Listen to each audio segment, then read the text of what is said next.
everyone. Welcome to today's masterclass, Transforming Large Infrastructure Projects with Lean Construction. Thank you for joining us today. So if you've ever wondered how Lean principles can optimize the execution and management of large infrastructure projects, this session will provide practical insights and strategies to enhance efficiency, maximize waste, and value at every phase of your project. So I'm Thaisa Figueroa. I'm an architect and institutional engagement manager here at Ziggurat. And for those of you who may not know us, Ziggurat is an online institution with over 20 years of experience in e-learning. We provide master's and postgraduate courses in architecture, engineering, and tech management. And we are proud of our diverse and vibrant community of over 20,000 students and from 120 different countries. So today's masterclass is related to our postgraduate program in Lean Construction Management, our latest addition to Ziggurat's portfolio, designed to transform how professionals approach construction projects.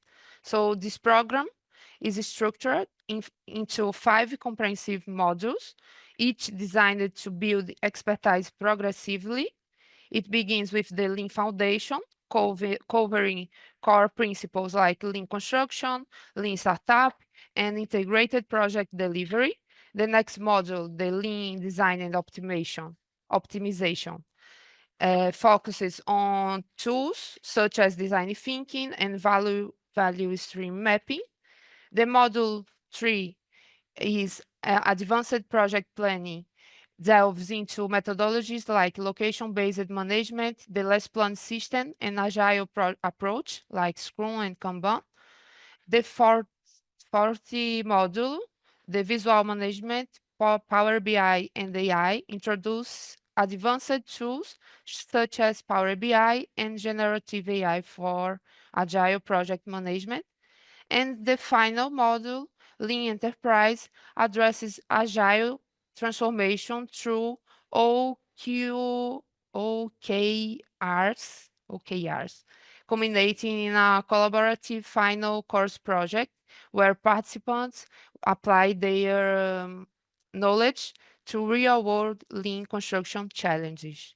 So feel free to scan the QR code to explore more about the program.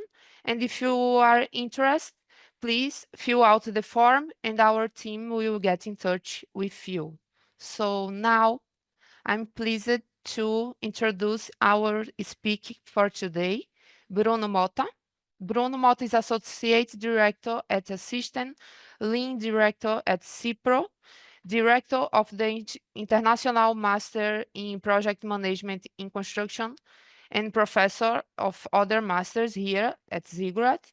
And this year, Bruno was awarded the Global Project Controls Professional of the Year at the 2024 Project Controls Expo Awards for his contributions to the HS2, a major UK infrastructure project aimed to enhancing rail connectivity and capacity between London, the Midlands, and Northern England. So before passing you the floor, Bruno, I will say only to our assistant, to our, how can I say, público, to our audience. To our audience, sorry. If you have any questions, please, during the session, please leave them in the chat and we will address them at the end of this session, okay? So thank you so much, Bruno, for being here with us today. And the floor is yours. Thank you. Thank you, Thaisa, for the invitation. Thank you, Ziggurat, for the invitation as well. It's always a pleasure to be here It's always nice to be able to share a little bit what we're doing around the world. So hello everyone. Let me share my screen so we can start our conversation. I think my slides are ready. And let's crack on.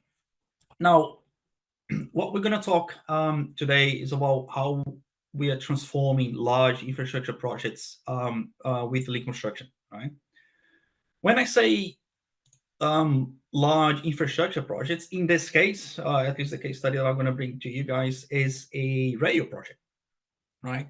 Like Thaisa said, it's one of the largest infrastructure projects in Europe.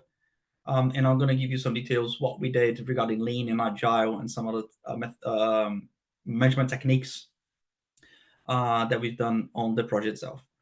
Before we start our conversation, let me introduce myself. My name is Bruno Mota. I'm a civil engineer from Brazil. I have an MBA in project management and a master's in construction management. In Brazil, I'm a lean director of a consultancy company called SIPPRO. And we do lean and beam implementations in Brazil, Portugal, and now Mozambique and Angola in Africa. I've moved to the UK around 7 to 8 years ago. And now I'm a associate director for a French company called Assystem. The company is engineering company and also consultancy company with different branches. Here I do lean implementation and project controls implementation, what we call here PMO or digital PMO, project management office in complex projects such as rail, highways, or nuclear. And in Spain, if I can say this, I'm the director of the master in project management in the Portuguese. And I'm a professor of the lean units in most of the masters in Portuguese and English.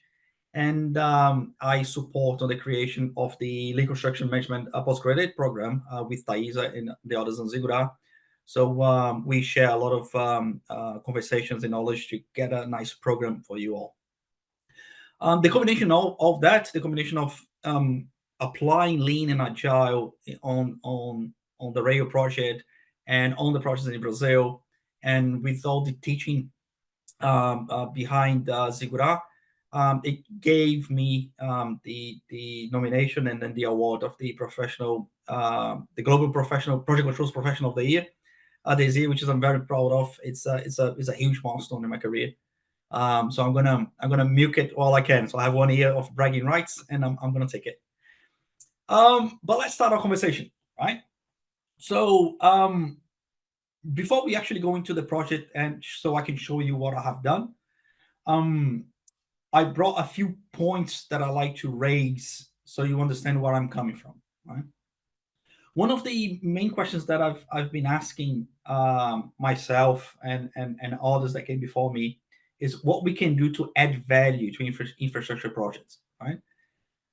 When you ask this question, we can do it for different type of projects, and it doesn't have to be infrastructure. It's just the projects that I've been involved on the last 10 to 15 years. But what we can do to actually add value to it, right? And some of the answers are kind of, we can finish on budget, finish on time, getting people together. But I got a few points that are a little bit more generic than that, right? A bit more broad, at least. One of the things, or one of the items, or one of the areas that I think that add values when you're delivering this type of projects is to understand variability, right? Is to look at the data, look at the people that you have on the project, and try to understand why some people can do things faster than others, right? Why some of the reports are right, why some of the reports are wrong, why we are delayed in some points of the track, and why we are not in the others. So we understand why variability is so important. And for those who are coming for the course, we will talk about lean on the course, and we'll say that reduce variability, so have something more stable, is the basics of any lean implementation in any project. Another point that is important to raise is to forecast any outcomes, right?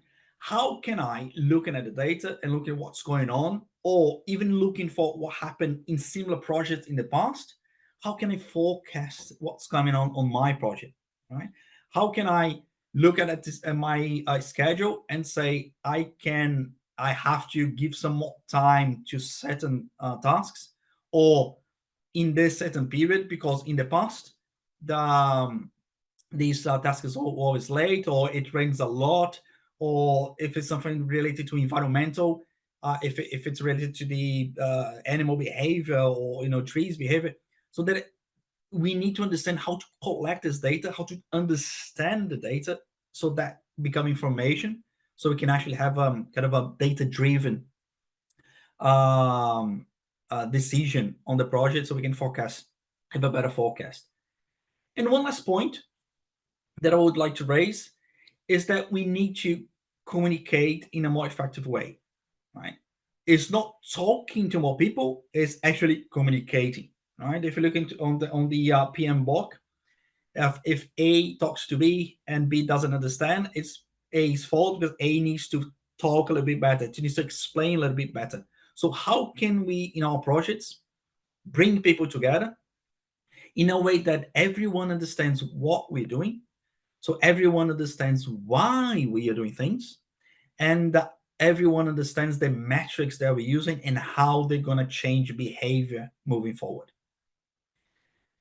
And to answer a little bit of these questions or these points that I've raised with you now, there are three pillars, right? Three main columns that you need to address so you can resolve those issues, which they are the very old, very classic, that everyone knows, which are process, people, and technology.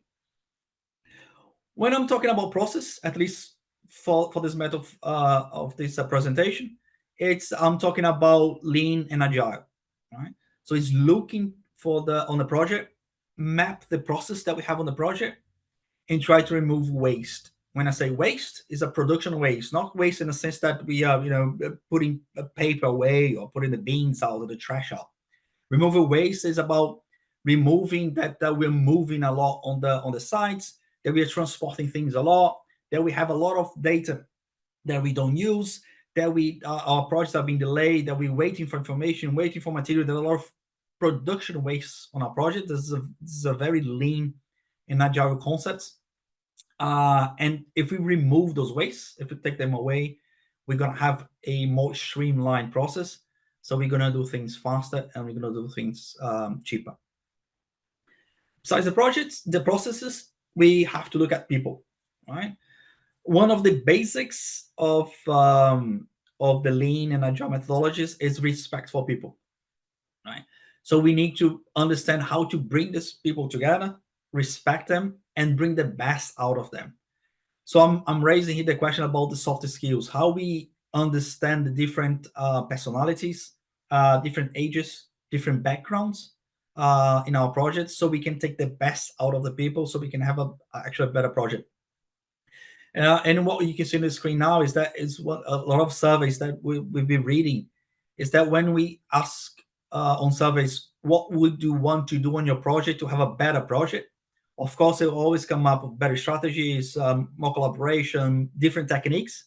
So if you think about lean and agile, will be kind of number 2 on that survey, because you're gonna adopt a new technology or adopt a new methodology.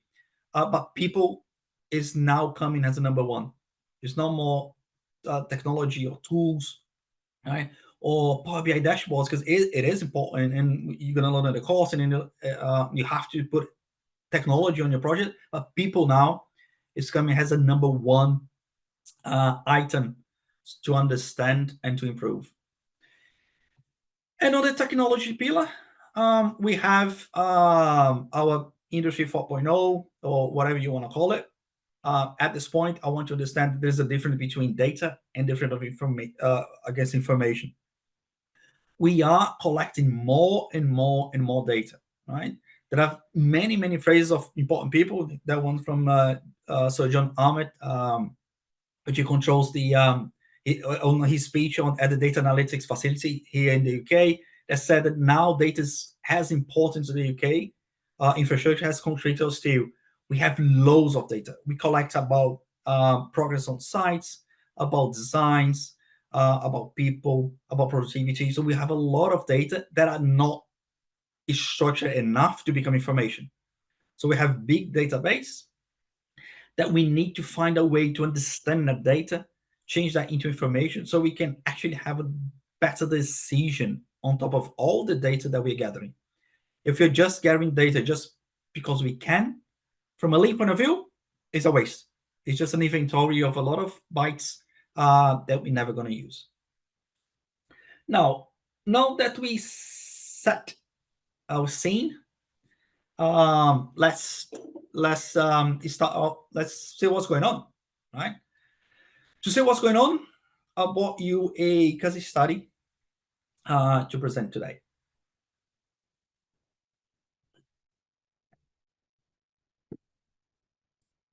The case study that I want to show today, Thais already presented, and I'm present again, is one of the main infrastructure projects in the country.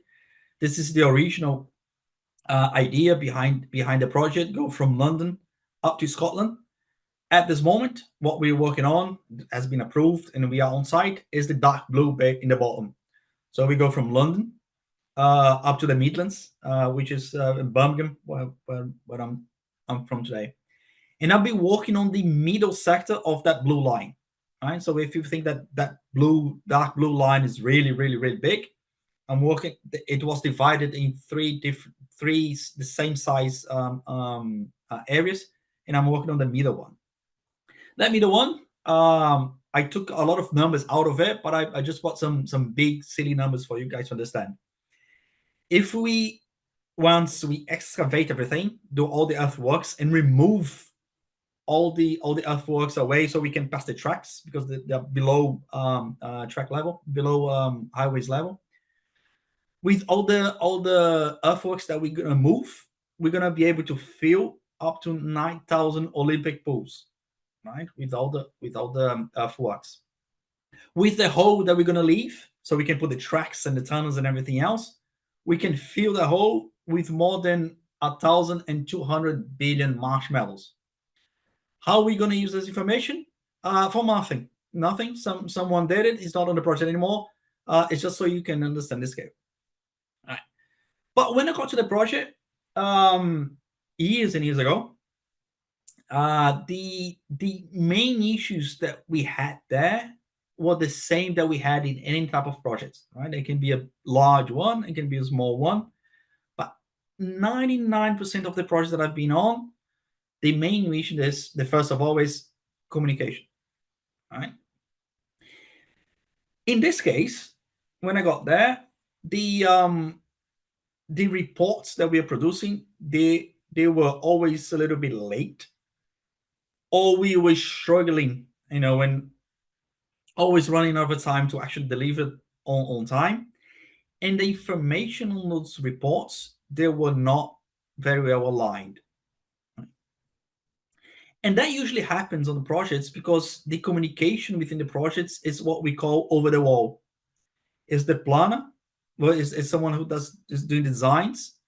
When the planner shouts to say, I need a design so I can plan, so I can put on a P6 and plan, someone will get the designs, and it would be in a physical world as throwing the designs over the wall. Right? Well, you want designs? There we go. And then a few weeks later, someone that is doing the budget will say, can you send me, please send me the designs because I need to do my budget. You will throw over another wall. It can be a different set of designs, and can be a different version. It can be another completely different set. And at some point on the project, you're going to have the budget working on a set of design, and then the planner working on a different set of design. Similar thing will happen when someone asks for logistics, for the planning and the design for the logistics, and someone asks for procurement. So you're going to end up at a certain point in time with people using different type of information to create the same report. To fix that, we use a very nice and very easy lean tool called collaborative planning. For those who understand a little bit about lean and use a lot of last planner, Some people call it also a pool planning session, right? So basically what we did, we got a very large room with a very large wall. We put 32 people inside of it. Those 32 people representing 19 different functions on the project, right?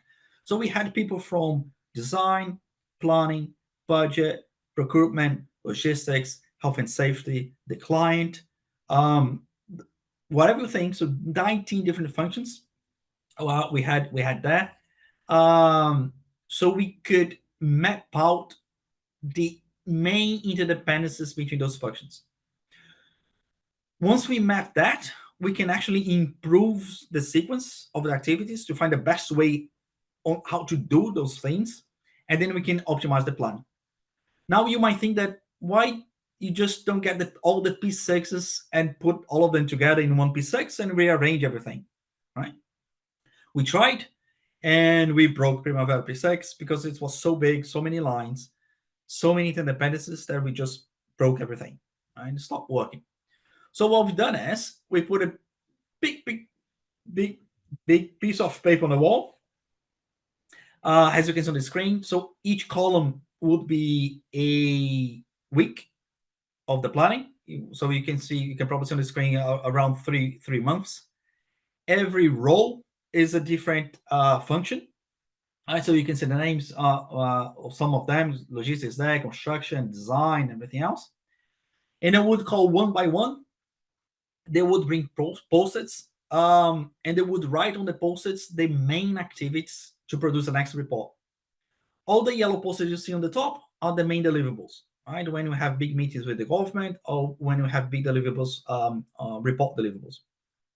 So they would write on post-its what they would produce in order to get that deliverable out of the door. Once the first row was done, they will sit down and we'll ask the second one. Second one will put that post-its, sit down as the third one. Why they were doing this? Right. I would ask, is everyone happy with that? Right? Can procurement actually do this task with the amount of designs they're getting? Don't they need the design before? Do they need more design before? What type of design they need? So I was there not as a planner. I was there to host the situation, to try to create interdependence and try to make people figure out what they would need from one another. It took the whole day to do it. If you ask me how you put 32 people the whole day on a room, just say there will be food and they will come. So it's fine. Free food, always bring people around. And then we would kind of go in and out with the post-its until we find the best way of doing those reports, right?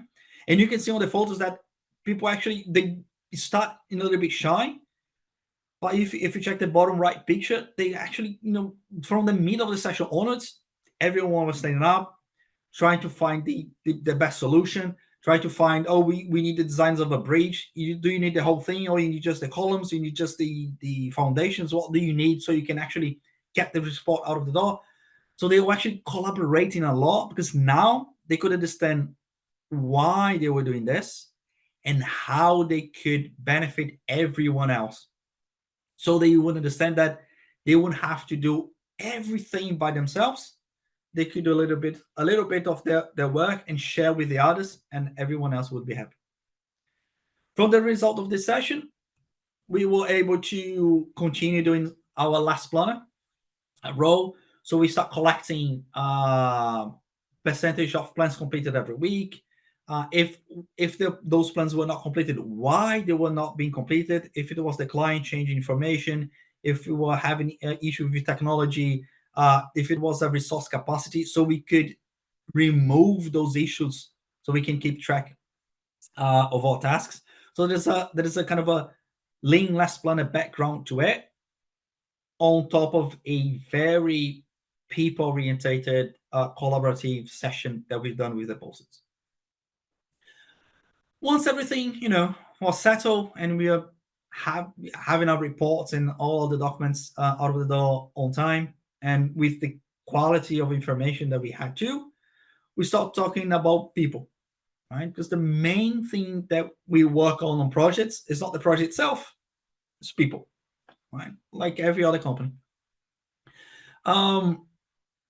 And I do apologize. The next couple of slides, the quality of the slides is not the best, but you're gonna get the gist of it. When we start working after those collaborative sessions and last planner, we realized that we were organized as a team by function, right?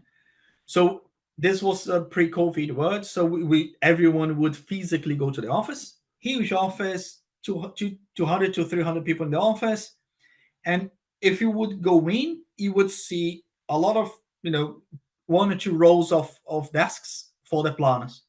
And then looking to the right hand side, 1 or 2 rows of cost people related to budget or anything else. The procurement, the logistics, then the design is on the corner of the office. So everyone was sitting down physically as a function, right? So you would, if you want to talk to a planner, everyone would be sitting together. So what we've done is to change that into an organization divided by location, which is a more lean and agile approach. So we divided the track in different areas, right? Remember that we were talking about the middle of the track. So we divide in 6 smaller bits, and we create teams with people from all the functions, but related to that area. So we would have, from point 1 to point 2, we have the planners from that area, the people related, the QSs related to the budget, the people related to the logistics, the design people related to that area. By doing that, we actually increase communication and we increase collaboration, because then people would focus on that geographical area and they would know who they need to talk to if they had any issues. All right. So once the planner wanted the designs, they wouldn't have to go to the bottom of the office, to the end of the office anymore to say, who's the planner responsible for the designs? Because I need a set of designs. All right. Now the planner would just look around. Because we rearrange them physically at the office, he would just look for his right hand side and say, I need the designs because we are working in the same area. I know it's you, and I know that you are focused on this bit, and that's what we need to do. For next month, I will need a bit of the bridge. I need a little bit of the tunnels, but they all knew exactly what they're talking about. So the communication now was much more clear. The communication now was much more direct, right? Just by changing people, instead of organizing people by function, organizing people by geography. Once the communication was set, we're able to increase transparency, which is another very important lean concept, right? And I just brought to you the thought plan of a control room, right? Some people call it a war room. I found it a little bit aggressive, so we call it control rooms. Now that everyone knew what they were doing and they were divided by geographical areas, we got one of the meeting rooms, changed that into a control room, and now we have boards and boards everywhere in the wall with full of dashboards. Right now we have the Power BI dashboards. So the next slide is actually going to talk about it. At that time, we were doing everything on Excel, for instance, and printing everything. Sounds a little bit lame, sounds a little bit out of date, and it is. It's a few years ago. But the important bit that I want you to understand at this moment is we were printing everything and having very transparent on the wall. It could be good news, it could be bad news, but it was our news, and we were sure that that data was right. If I say we were late, I knew why we were late, and we were late, and I could stand by it. I knew the reasons. If you're, ahead of schedule and everything was green and fine and dandy, good, I knew why we were doing that as well. So all the geographic areas had their own space on the control room, and we start doing weekly meetings, weekly stand-up meetings. I know you can see a huge desk on the floor plan, but we're not sitting there. We would walk around the room, board by board, geographical area by geographical area, asking questions and try to understand the main points that needed to be corrected. So we would, get things on track. Now, keeping the line of thought, we put people together, we find the best way, the best sequence of work, and then we rearrange people so they can start talking more. We create more transparency. But I just told you guys it was everything on paper, and then we start moving to a Power BI dashboard. Right. So now that we had everything digital, right? We have information from the P6. We have the B models. Working also, we were extracting information out of the B models. We spent almost 2 years trying to connect the work breakdown structure with the cost breakdown structure, with the asset breakdown structure, with the procurement breakdown structure, so we can link all the data that we needed. Once that was done, we created a Power BI dashboard that would have almost a real-time update. Right? When I say real-time, it's not real as like this, but if someone would change the cost on the cost system, or if someone would change the dates on the P6, we would just have to refresh the Power BI dashboard. It would connect real time with the new changes. It will bring to the dashboard. We had a sequence to update that every week, but we could have done every day if you want to. So we would have a real time dashboard if you want to, right? But the most important thing is digitally that we would have a dashboard that we could open anywhere, in any laptop, in any screen, on your phones, that had good quality information on it. Now, different from the situation when I arrived at the project, we can trust the data. If I say that all the numbers that you see there, they are fake, so don't worry. But if I see if I see that we are under budget or over budget, I can trust the data now, because I know that we have a very good database. I know that the processes are aligned, so I can trust the quality of the information that I have in hands. And by doing all that, right, we reach a very good point, right? So if you think that our reporting cycle, it will take us almost 12 hours to consolidate everything at the end of the month. Now that everything was digital and all the processes were streamlined, it would take us only 5 minutes, right? If so. So that's a big jump. Remember those wastes that I said on the beginning of the conversation? We have to remove waste. That's one of the one of the big ones. Instead of having a lot of people waiting 12 hours and work tireless for 12 hours to get a report out of the door, now in a click of a button, we have it in 5 minutes. Right? It's not just because everything is on Power BI. It's because years ago we start mapping the processes, we start streamlining the processes, we start talking to people, taking the best that we can out of the people, increases transparency, increases collaboration. Right? Just to wrap it up a little bit, so we can go to our Q&A. If you have any questions.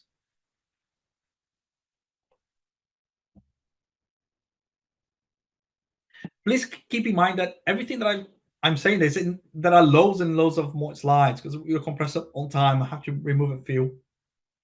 We've done loads of more things. We play with bean designs. We map out half of the process on the project. Right? We streamline from huge processes to small ones.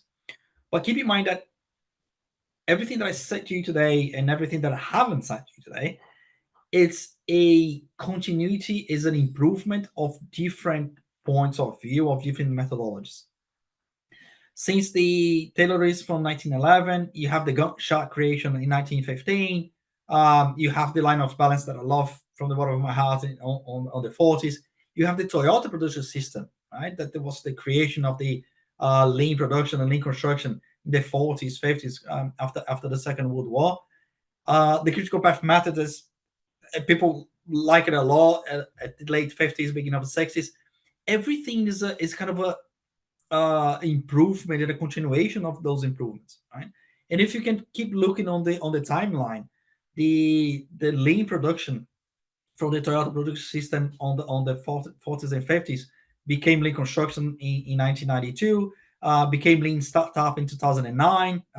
We have that covered on the course as well. It became lean health in the year 2000 as well. You have lean office in the middle of this as well, so we can apply the same methodologies to an office environment. You have the Agile manifesto creating the Agile, which has a little bit of lean, has a base stone in 2001, and then the proper Agile is in constant evolution. So it's like we're improving and connecting all these methodologies together. And as I said before, even part of the award that I got this year is not trying to find the best methodology or try to find a best solution. Is to understand the different methodologies, understand what's going on with the PMI, PMBOK, and understand what's going on with Lean and Agile, and how I can use Beam and BI and AI to support those methodologies, so I can have a set of answers, right? It's like Batman in the old days, right? You have a belt of solutions, and depending on the situation, you can well, for this issue, it's better if I bring Lean to the game, or for this matter, if it's better if I bring Agile with a little Power BI to the game. For this matter, I can bring something else.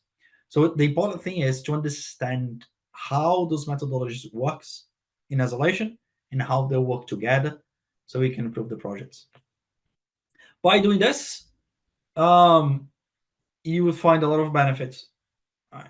You're gonna have much more transparency on information. You're gonna have better decision making. You're gonna integrate the people more and more on the project, so you can actually gonna achieve better results. The better results on the project, reaching on time, on budget, happiness of people, less stress, whatever you want, has a project result, is the actual result of everything that you do to reach that, right? Is to increase the transparency, is to increase collaboration, is to have a better decision making. But of course, there are some barriers to it. Right? Keep in mind that Lean and Agile, they are a long-term strategy. Right? It's not something that you go to the supermarket, so I'm going to do Lean today, and then you just bought some in the supermarket and you can just apply it and put on a microwave and it's done. It's a long-term strategy. You have to bring people in. You have to understand people's moods, people's capabilities. You need to train a lot.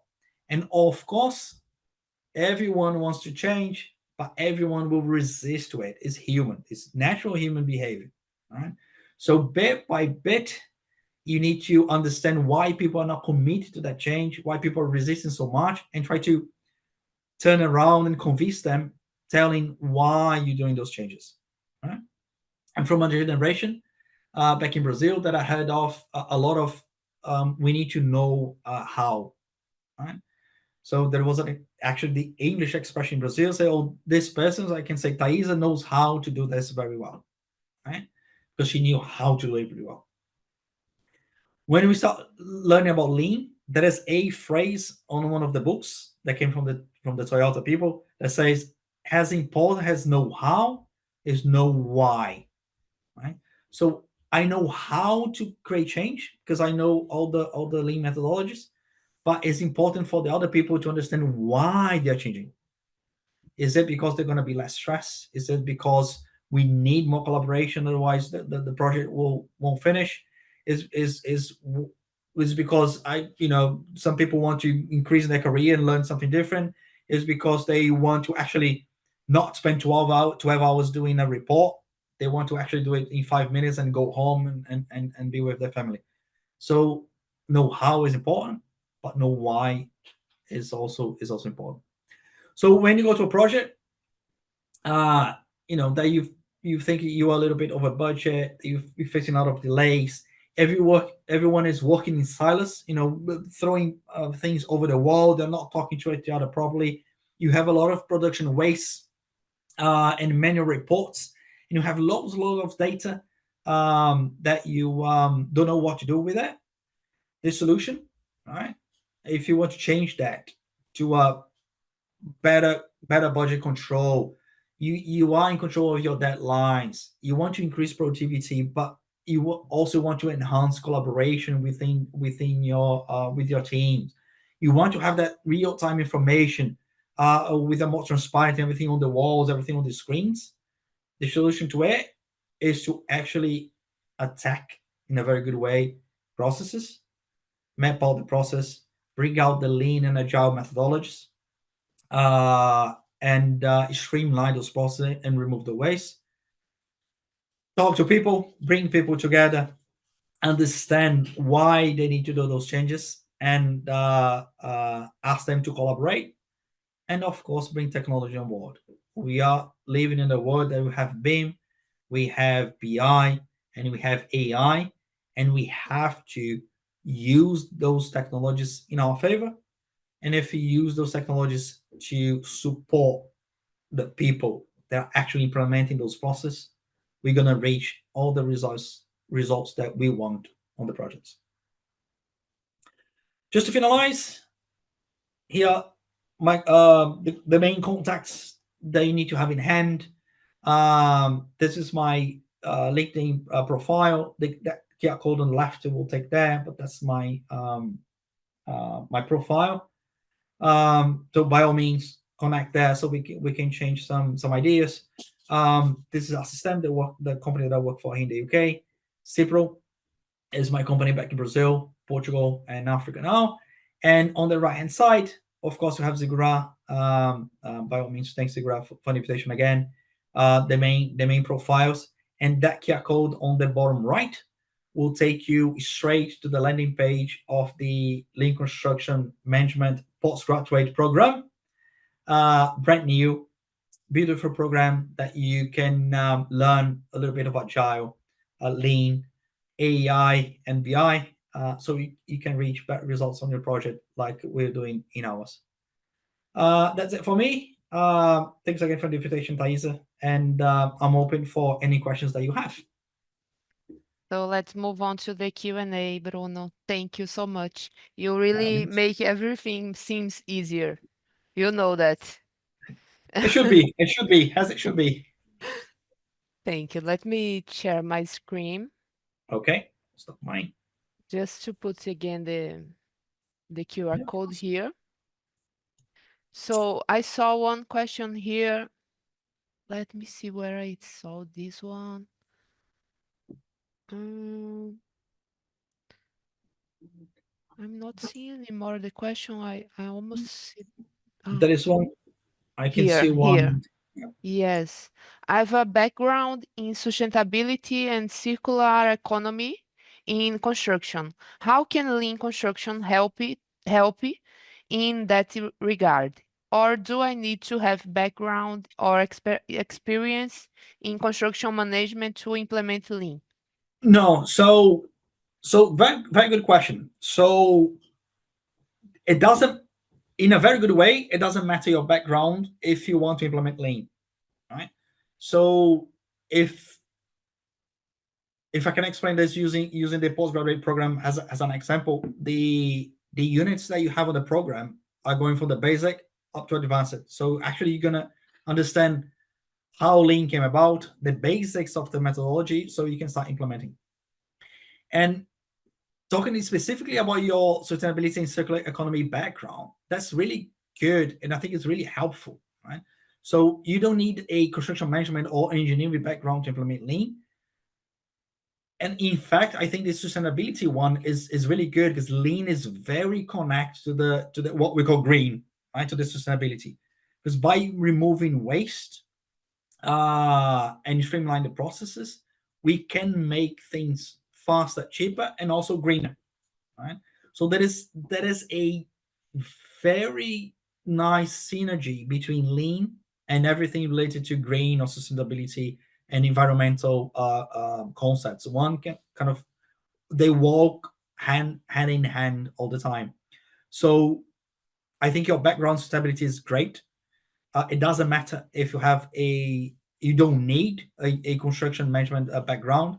And I think lean will help you by all means um, on your day-to-day work with sustainability. So yeah, but by all means, Lean is here to help you all. And also, if you go back on the recording and watch the timeline, or even if you Google it, the timeline, you're gonna find something similar. Lean, after it was created and it became lean construction, it spread itself into different areas. So you have lean in the health sector, you have lean office, you have lean construction, you have lean startup, and also you have lean and green. You have lean on sustainability and environmental projects. So by all means, they go hand by hand, and you should do it. Perfect, Bruno. Thank you. And we have another one. What software has been used to develop the dashboard? Oh, that's an easy one. We develop in Power BI, Microsoft with Power BI. That's an easy and straightforward question. It can be. It's not a marketing issue. You can use any other software. Keep in mind, and the BI people know this better than I do. The important bit is to have the information, the data that you need in hand. So the whole thing of working the process before the dashboard is understand how the data will flow to the different stakeholders onto the database, and make sure that we trust the data that we have on the database. So the dashboard is just kind of a mirror. Right? This is a front end to a very nice database that we have on the background. So by all means, you can use any other software. That one that I show on the presentation, we created on Microsoft Power BI. Great. The other one asking about the presentation, if the presentation will be shared. This session is recorded, so you will receive it in the mail that you registered. Oh my God, in this masterclass, okay? So you can see this presentation at your time, and you can get the contacts from Bruno there and see what you want. We Yeah. have the other one. What are the main tools and technologies we need to learn to improve our project management skills? What are the Tools and technologies. yeah. So okay, so in my mind, it's the other way around. You learn the methodology, then you learn the tools. Um, I think the combination between the traditional project management methodology, so the ones that we see on the PMI, PMBOK, it's kind of you have to, uh, with the combination of lean and agile. I think is a good trio. Is the one that I know. You're gonna have some kind of branch methodologies, right? You're gonna have the waterfall methodologies. You're gonna have the AWP methodology. But if you have lean and agile on your and has your background connected to the traditional one, I think that's good enough. In a sense of you're gonna have the base for everything else. So if you learn lean and if you want to understand more of AWP, they're going to talk about working packages. Going to talk about rhythm and tactic time and everything else. The concepts from lean, so you can keep your learning curve and extend that to AWP. So the traditional one, lean and agile. Tools wise, is the tools that are embedded on those ones, right?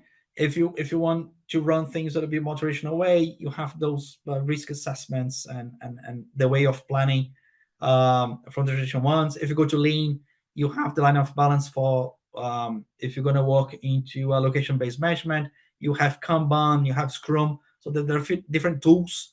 If I start talking about the tools, we're going to take the whole night here talking about it. It's a long list.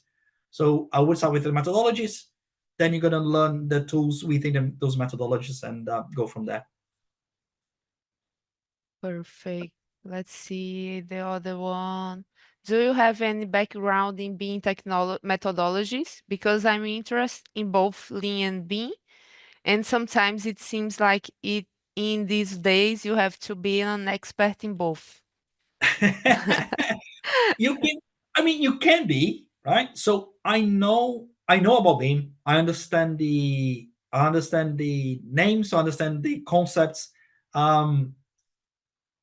But my background is lean, right? So I have to I had to learn a little bit about Beam so I could manage projects that are Beam related, right? So it's a little bit different when you manage all of the designs when it's on AutoCAD and or even in paper, and then you go to Beam. The how the data flows within the stakeholders is a little bit different.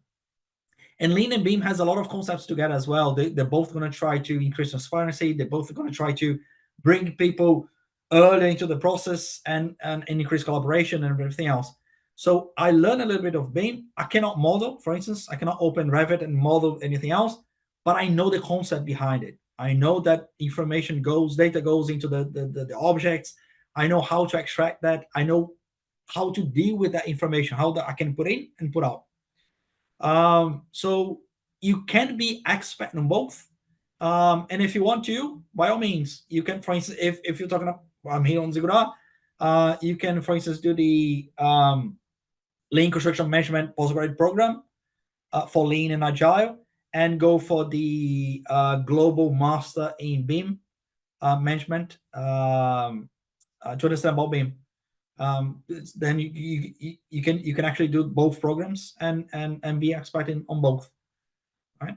And to be honest with you, I'm the director of the master in management, right? It's not just the project related; it's the whole master, the whole year. I have students on my master that are coming from the master in BIM because they had a class with me, similar question with you. Say, now I know BIM, but I want to know more about management, and they come and they finish one, and now they're on the second master, so they're going to be expert in both of them. There you go. Great, Bruno. Thank you. Yeah. The two last questions, okay? Yeah. I think this one is really quickly. I don't know. Can Lean only be applied to new project before design phase, or it can be applied midway in a project which is in construction? It can be applied anywhere, any type of project, and any phase of the project, right?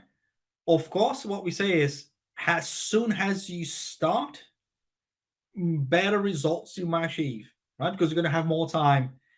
Some things by the time that if you look at the life cycle of the project, by the time that the project is running, you can make less changes on the project, right? Sometimes the process is already there, it's harder to change. Sometimes you already chosen your softwares is the not the best ones. So earlier in the process, you start doing lean and agile, better results you might get because you're going to have more time and you can actually change more things. But by all means, if you got middle project, it's a very good way to recover budget and recover time deadlines on your project, even if you want to start it now, kind of middle way of the life cycle. Perfect. And the last one, how can we effectively manage data, especially in fast track projects? What are your recommendations given the challenges of handling large, complex, and rapidly changing data sets? Okay, that's a deeper question, but I'll try to summarize. Faster faster the project is, right? Um, Earlier you're gonna have to bring the stakeholders into play, right? Because it's really fast. Deeper you're gonna have to go on the methodologies and tools, and more technology you're gonna have to have, right? If you have a 10-year project, you're able to try things on paper and then move to technology. You're going to be able to wait for a stakeholder to come into the project in 2-3 years. It's fine. If you have a 6 months project, you have to have everyone there now, and you have to rely on a, kind of a real time technology to do it. So faster the project is, deeper you have to go, and more people, more connected you have to go. Right? Yeah, that's the short answer. Right? So thank you so much, Bruno. We are now out of time, so we It's have okay. to end this session. So thank you so much, Bruno. Always a pleasure to be with you anywhere. And thank you all for for joining us today. We hope you gained valuable insights from this session, and we look forward to seeing you at our next event. Bye bye. And Right. thank you all. Thank you, Bruno. See Thanks everyone. you. Thanks for your time. Thanks, Daisy. See you soon. Bye bye.